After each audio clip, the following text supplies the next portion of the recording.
አንተ ሚስት ብታገባና ሚስት ባንተ ላይ ሄዳ ልጅ ወልዳ ብታገኛት ሚስቴ ብለህ ታስቀጥላታለህ? አረ በፍጹም እንኳን ወልዳ ተኝታ ቀርቶ ከሌላ ወንድ ጋር እንኳን ከመስመር ያለፈ ግንኙነት ባይ ሁለተኛ ሚስቴ ብዬ አልጠራትም። አየህ፣ ልክ አንተ እንደተሰማ ስሜት ነው እኛንም የሚሰማን። ችግሩ ወንዶች ስታደርጉት ትክክል፣ ሴቶች ስናደርገው ግን ቁጣና ውግዘት ስለሚያስከትል እንጂ ወንዶች የሚሰማችሁን ስሜት ነው እኛ ሴቶችም የሚሰማን። ልክ ያልሆነ ነገር ሁልጊዜም ልክ አይደለም እና ምህረት አላደርግም። እንዲህ አደርጋለሁ አለልህም ናታንዬ። ጥሩነቱ ደርዬን ካገባሁት ጀምሮ እንዲህ አይነት ሀሳብ በውስጤ በፍጹም የለም። እሺ እንዲህ ነገር ከምትጎለጉይ እስኪ ዳጣን ጥሪያትና አባትሽ ወደ ጠራት ቦታ ላካት። ለምንድን ነው አንቺ ንገሪያት የሚልሽ? እራሱ አይደውልላትም እንዴ? ምን አንቺ እንዴት ነው አባትሽ እንደዚህ እንደጥጥ ያቃልልሽ ነው? ቅድም እሱ አልሽ፣ አሁን ደግሞ ራሱ ትያለሽ። አባትሽ እኮ ነው። ቆይ ምንድነው አባትሽን አባዬ ብሎ ለመጥራት እንደዚህ ያሸማቀቀሽ? እንዴ ማዬ፣ እኔ መቆጫ ሰብን አይደለም የምትፈልጉት? ሰማያለሽ፣ ያንቺ አባት በመብራት ተፈልጎ የማይገኝ እንደሆነ የምታውቂው ያጣሽው ቃል። አባት እኮ ክብር ነው። እንዴት ነው የሚያደርግሽ? እንደዚህ ተንደላቀሽ የምትኖሪው፣ እንደፈለገሽ የምትማሪው፣ እንደፈለገሽ የምትወጪ የምትገቢው እኮ አባትሽ ስላለልሽ ነው። ልጁን የሚገርፍ አባት የኔ አባት ብቻ ነው። ስሚ አቢጌል፣ በጣም መስመር እየለቀቅሽ ነው። ብትጠነቀቂ ይሻልሻል። አባት እኮ ክብር ነው። ብትጠቂ መከታሽ፣ ብትራቢ ደግሞ ድንጋይ ፍልጦ የሚያበላሽ ነው። ሰላም ሰላም፣ ውዴ ቻናሌ ቤተሰቦች እንዴት ናችሁልኝ? እንኳን ወደ ቻናሌ በሰላም መጣችሁልኝ። ዳጣ ድራማ እንግዲህ ዳጣ ድራማ ላይ በባለፈው ክፍል ላይ ሰላም ሆስፒታል እንደገባች ራሷን ስታ አይተን ነበረ። ምክንያቱም እንግዲህ የገዛ ልጇ ዳጣ አብራት እየኖረች ነገር ግን ልጇ መሆኗን አለማወቋ በጣም አስደንግጧታል።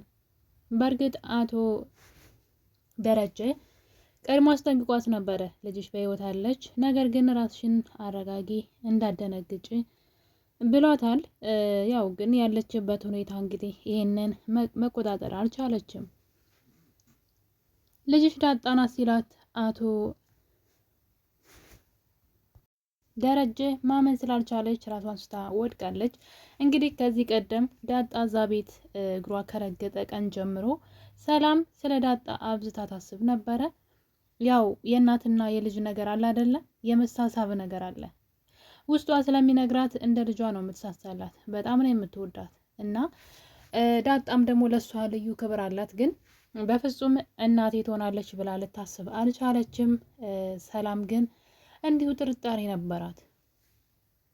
ለዛም ነበር እንግዲህ ናታንን አውጣጣት፣ ቤተሰቦቿ እነማን እንደሆኑ፣ ከየት እንደመጣች፣ እውነት እሷ የሲሳይ ልጅ ናት ወይ፣ እውነት ድሬዳዋ ነው ወይ የተወለደችው፣ በደንብ ስለሷ አጣራለች ብላ ምክንያቱም የሆነ ታሪክ አላት። እዚህ ቀደም የጠፋች ልጅ አለቻት። ከዛ ደግሞ ድንገት እነ ደረጀ ቤት የሆነች ልጅ ትመጣለች ከስንት ዓመታት በኋላ ማለት ነውና የማይመስል ነገር ሆነባት።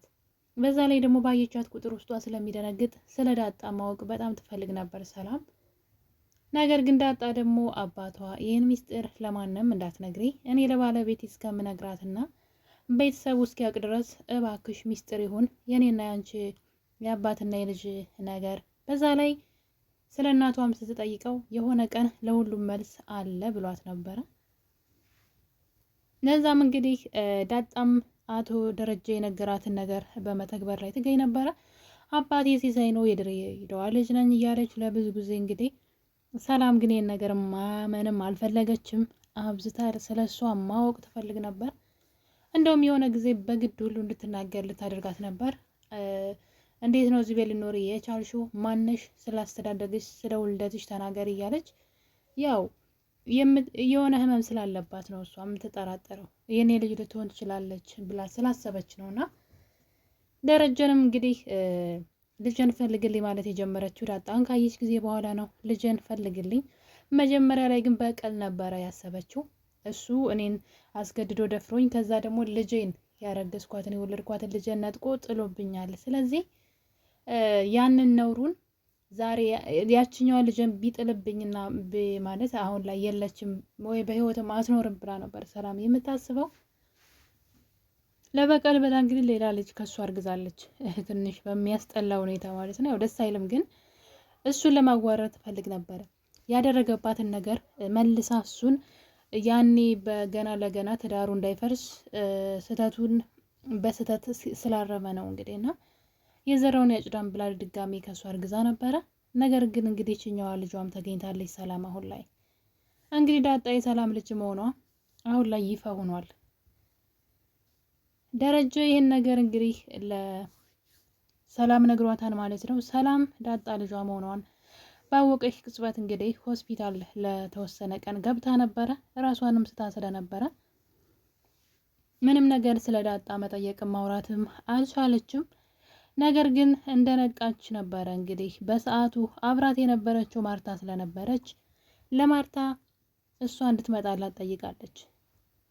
ዳጣ ትምጣልኝ ስትል ትንሽ ግራ አጋባት። እንዴት ነው የሁሉ ሰው እያለ ዳጣን ብቻ የፈለገችው? ገና እንደነቃች ዳጣን ነበር ያለችው እያሉ እንግዲህ ይህን ነገር ሲሰማ አቶ ደረጀ ደነግጦ ነበረ። ሁሉንም ነገር ሰላም የተናገረች መስሎት ነበር ለማርታ። ነገር ግን አሁንም ተርፈዋል። ብቻ አሁንም ድብብቆሹ እንደቀጠለ ነው ለሚስቱ ማለት ነው። ነገር ግን አንድ ነገር እንግዲህ ናታን ያስብና ከወይዘሮ ማርታ ጋር ቁጭ ብለው እያወሩ ነበረ። ወይዘሮ ማርታ አብዝታ ስለ ዳጣ እየጠየቀችው ነበር። እሱ ግን በመካከላቸው ስላለ ግንኙነት የጠየቀችው ስለመሰለው እኔና ዳጣ እኮ ምንም ነገር የለንም እያለ እንግዲህ ነገሩን ለመሸፋፈን ሲሞክር እኔ መቻላችሁ አልኩኝ፣ እኔ ስለ ጤንነቷን የጠየቅኩ እያለች ስለ ቤተሰቦቿን በዛው ማውራት ይጀምራሉ ማለት ነው። ስለ ዳጣ ስለ አባቷ ሲሳይ ማለት ነው። እንግዲህ ማርታ የምታውቀው የዳጣ አባት ሲሳይ ማለት ነው ከሚስቱ ውጭ ወልዶ እነሱ ቤት እንደደበቃት ዳጣን እንደዛ ነው የምታስበው። ስለ ዳጣ የሲሳይ ሚስት ስለማታውቅ እነሱ ቤት እየደበቃት ነው የመሰላትና እንግዲህ ስለዚህ ነገር ስታወራው ናታን ግን አንድ ነገር እሷን መጠየቅ ፈለገ። ለምሳሌ ሲሳይ ያንቺ ባል ቢሆንና እንደዚህ አይነት ነገር ቢያደርግ ይቅርታ ታረጊለታለሽ ወይ? ምላሽሽ ምን ሊሆን ይችላል? ሰው ይሳሳታል፣ ሰው ፍጹም አይደለም ብሎ እንግዲህ መጽሐፍ ቅዱስ ውስጥ በመግባት እንግዲህ እንዴት ቅዱሳን ሰዎች የነበሩ ሰዎች እንዴት እንደተሳሳቱ እነ ቅዱስ ዳዊትን እየጠቀሰ ብቻ በጣም ስማርት ልጅ ነው በነገራችን ላይ ናታን። እንዴት እንደተሳሳቱ ማለት ስህተት እንደሰሩ እና ከሰው ስህተት እንዴት ይጠፋሉ ብለው እንግዲህ ናታን ማርታን ምን ታስባለች የሚለውን ለማወቅ በተደጋጋሚ እየጠየቃት ነበረ።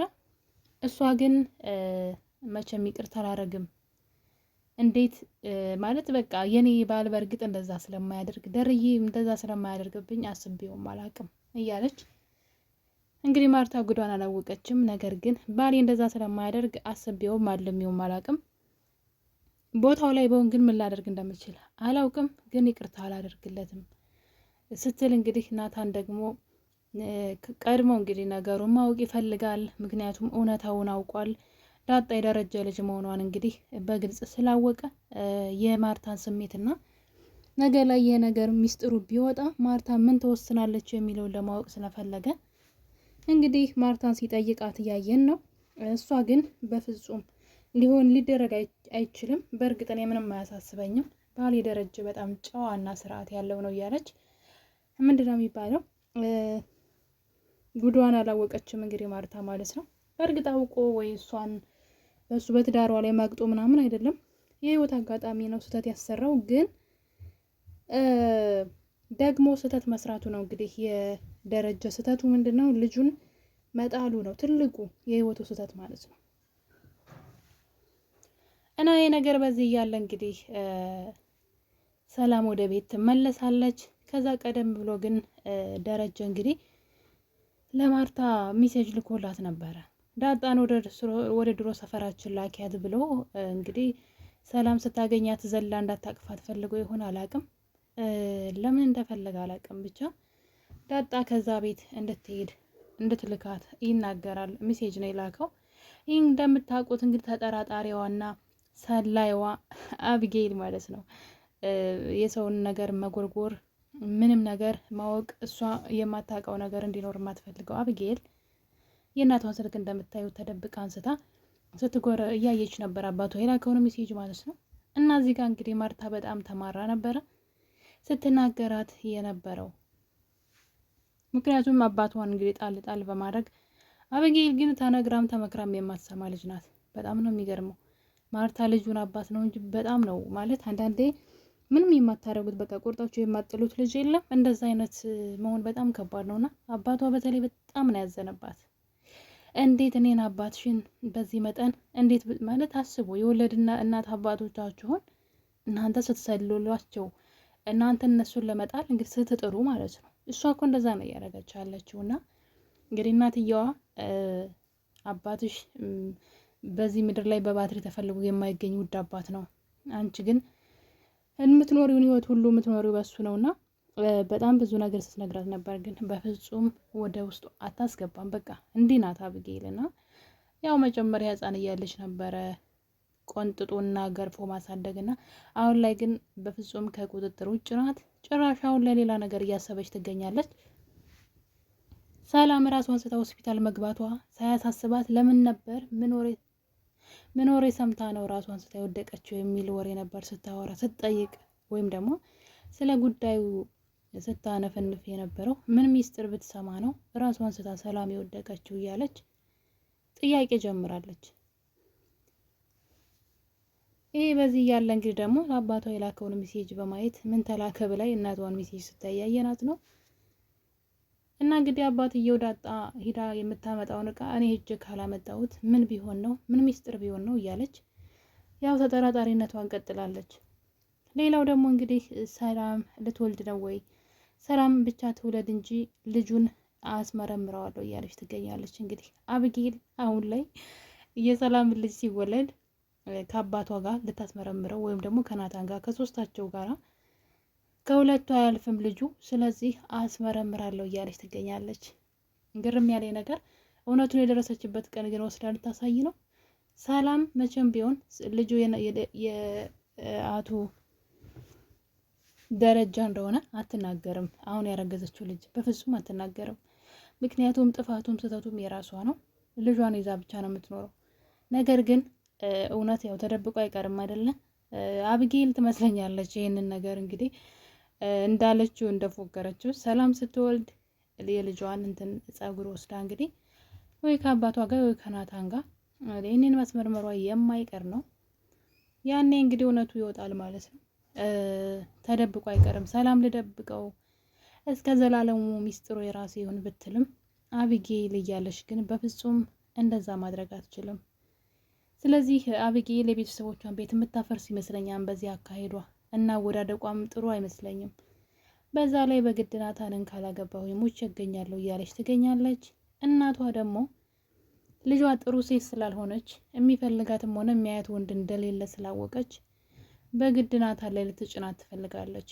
ናታን ለጫና እያደረገች ናታን እንዲያገባትና እሱ እንዲችላት ትፈልጋለች። ሰላም ወደ ቤት ስትመጣ ዳጣ አልነበረችም እና በሩን ነበር የምታየው የምጠብቀው በሩን።